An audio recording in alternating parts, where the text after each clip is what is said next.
আসসালামু আলাইকুম, কেমন আছেন সবাই? আশা করছি সকলেই ভালো আছেন। আমার চ্যানেল আরফাত হ্যান্ডিক্রাফটে আপনাদের সবাইকে স্বাগত। আজকে তৈরি করে দেখাবো একটা ওয়াল হ্যাঙ্কিং।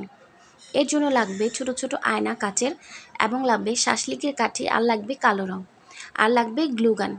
এখন আমি রংটাকে একটু পাতলা করে নিব, কারণ এই রংটা আমরা এই শাসলিকের মধ্যে লাগাবো। এর জন্য একটু তুলা নিয়ে নিয়েছি, আর তুলার মাধ্যমে ভিজিয়ে ভিজিয়ে কিন্তু এই সবগুলো কাঠিকে আমি রং করে নিব।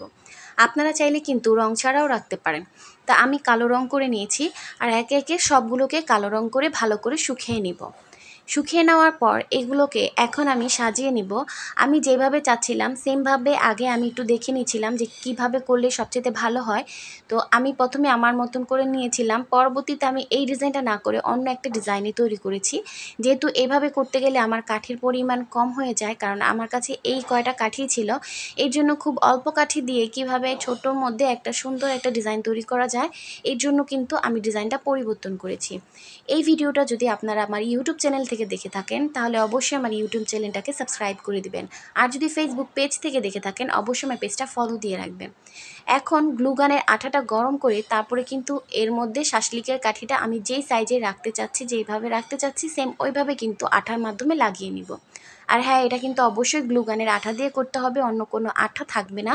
শুধুমাত্র আপনারা যদি সুপার গ্লু নেন তাহলে কিন্তু এইটা থাকবে, না হলে কিন্তু থাকবে না। তো গ্লুগান না হলে সুপার গ্লু দিয়ে কিন্তু আপনারা এইগুলা করতে পারেন। এরপরে এটা কিন্তু গরম না হওয়া পর্যন্ত যদি কাঠিতে লাগান, তাহলে কিন্তু কাঠি বারবার খুলে আসবে। এর জন্য গ্লুগানের আঠাটা ভালো মতন গরম করে তারপরে কিন্তু নেবেন। এরপর দেখতে পাচ্ছেন আমি কিন্তু একটার উপর এক বসিয়ে নিচ্ছি, এবং এইখানেও সেম একইভাবে গ্লুগানের আঠার মাধ্যমে কিন্তু আমরা জোড়া লাগিয়ে নিব। আর এখানেও সেম একই কাজ করতে হবে। গ্লুগানের আঠা যদি গরম না থাকে তাহলে কিন্তু এটা লাগালে থাকবে না, খুলে আসবে। তো এর জন্য গ্লুগানের আঠাটা ভালো করে গরম করে তারপরে কিন্তু আপনারা এই কাজটা করবেন। আর অবশ্যই হাত সাবধানে রাখবেন, কারণ এই গ্লুগানের আঠাটা অনেক গরম থাকে।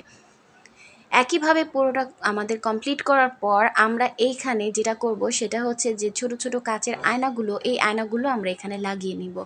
অনেকে আমাকে বলতে পারেন যে আপু এইগুলো কোথায় পাবো? তো শাসলিকের কাঠি এটা আপনারা বাজারে যে কোনো মুদি দোকানে গেলে জিজ্ঞেস করলে তারা দিয়ে দিবে। আর গ্লুগান এটা কিন্তু ছোটোখাটো লাইব্রেরিতেই পেয়ে যাবেন। আর যে কাজগুলো এগুলো আপনারা জুয়েলারির দোকানে বা পুঁতিপাতির দোকানে আপনারা এগুলো পেয়ে যাবেন। এখন আয়নার মধ্যে একটু একটু করে গ্লুগানের আঠা লাগিয়ে তারপরে কিন্তু যেইখানে আমাদের ক্রস পড়েছে, মানে ডবল পড়েছে, কাঠিগুলো ডবল পড়েছে, সেখানে কিন্তু আমি এই ছোট ছোট আয়নাগুলো লাগিয়ে দিচ্ছি। আপনারা এখানেও কিন্তু গ্লুগানের আঠা দিয়ে লাগাবেন, কারণ অন্য কোনো আঠা এখানে কিন্তু ভালো মতন থাকবে না, একটা সময় এগুলো পড়ে যাবে। তো এভাবে আমি কিন্তু পুরোটার মধ্যে কমপ্লিট করে নিয়েছি। ভিডিওটা যদি ভালো লেগে থাকে অবশ্যই আমার ইউটিউব চ্যানেলটাকে সাবস্ক্রাইব করে দিবেন। আর যদি ফেসবুক পেজ থেকে দেখে থাকেন, অবশ্যই পেজটা ফলো দিয়ে রাখবেন। সবাই সুস্থ থাকবেন, ভালো থাকবেন। দেখা হবে নতুন কোনো ভিডিওতে। আল্লাহ হাফেজ।